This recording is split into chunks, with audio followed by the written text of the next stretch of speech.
Olá, trilheiros e trilheiras, como vocês estão? Espero que estejam todos bem. E hoje nós vamos estudar o informativo 740 do STJ, começando por um julgado de direito previdenciário decidido sob a sistemática dos recursos repetitivos, tema de número 1018.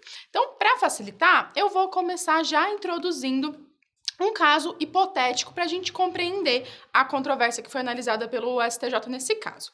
Então, vamos pensar no seguinte, que Marta é uma segurada do RGPS, do Regime Geral da Previdência Social, e aí ela requereu já diretamente, em sede administrativa, junto ao INSS, a concessão de aposentadoria por tempo de contribuição, porque ela entendia que já havia preenchido os requisitos daquela época. Só que o pedido foi negado pelo INSS porque considerou que não, na verdade, não estavam preenchidos os requisitos necessários à concessão da aposentadoria por tempo de contribuição. E aí, diante dessa negativa, então, a Marta ajuizou uma ação judicial, sendo que, enquanto estava tramitando essa ação judicial, na qual ela requereu a concessão da aposentadoria, ela continuou trabalhando e continuou contribuindo para o RGPS. E daí, ao longo do processo, o que nós tivemos? O pedido da aposentadoria ele foi revisto, ele acabou sendo deferido pelo INSS em decorrência do acréscimo do tempo de contribuição. Então, vejam, como a Marta ela continuou trabalhando e continuou contribuindo para o INSS, ela conseguiu a aposentadoria diretamente na via administrativa, enquanto tramitava o processo judicial. E aí, na sequência, sobreveio também a sentença condenando o INSS a conceder a aposentadoria, só que com data de início mais antiga, desde aquele primeiro requerimento que a Marta havia feito perante o INSS, porém com um valor inferior à aposentadoria que havia sido concedida administrativamente. Por quê? Porque em sede judicial não foi considerado aquele período em que Marta continuou trabalhando e contribuindo para o INSS. E aí então surgiu uma dúvida: qual a aposentadoria que a gente vai considerar? Será que a gente considera essa decisão judicial e aí retroagindo o termo inicial da concessão da aposentadoria já para aquele primeiro pedido administrativo da Marta? Ou será que a gente considera, mas com um valor menor de aposentadoria?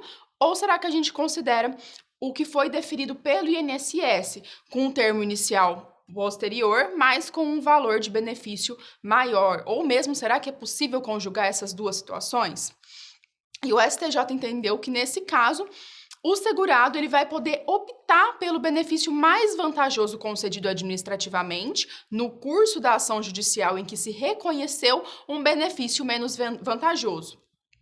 Em cumprimento de sentença, o segurado ele possui o direito à manutenção do benefício previdenciário concedido administrativamente no curso da ação judicial e, ao mesmo tempo, a execução das parcelas do benefício reconhecido na via judicial, limitadas à data de implantação daqueles conferidos na via administrativa. Então, vou tentar aqui explicar em outras palavras. O que o STJ entendeu nesse caso?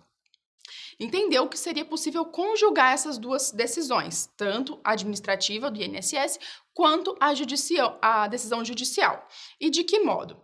Entre a data do primeiro requerimento da Marta até aquele que foi indeferido e até aquele segundo requerimento, que aí sim foi deferido, seria possível executar a aposentadoria que foi concedida judicialmente por aquele valor inferior, só nesse lapso temporal.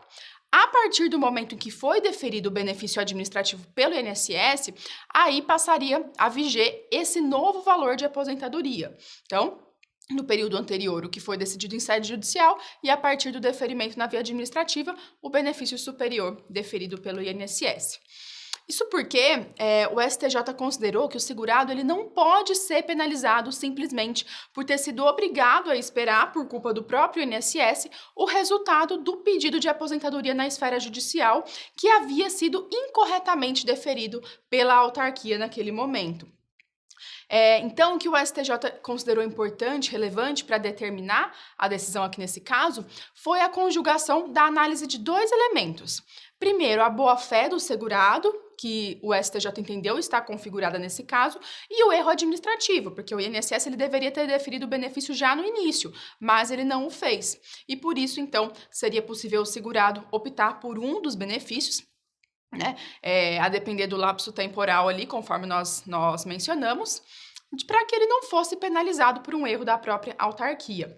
Então, vejam, remanesce o interesse em receber as parcelas relativas ao período compreendido entre o termo inicial fixado em juízo, que foi o primeiro pedido administrativo, e a data em que o INSS procedeu à efetiva implantação do benefício que foi deferido administrativamente, o que não configura uma hipótese de desaposentação, pois nós sabemos que há o entendimento de que a desaposentação ela não possui previsão legal e, portanto, ela não é possível, mas aqui não é esse o caso, né? Só lembrando que a desaposentação é aquela situação na qual o segurado ele já recebe a aposentadoria, mas por determinado motivo superveniente, vamos supor que ele continuou a trabalhar, a contribuir, ele entra com um novo pedido de aposentadoria.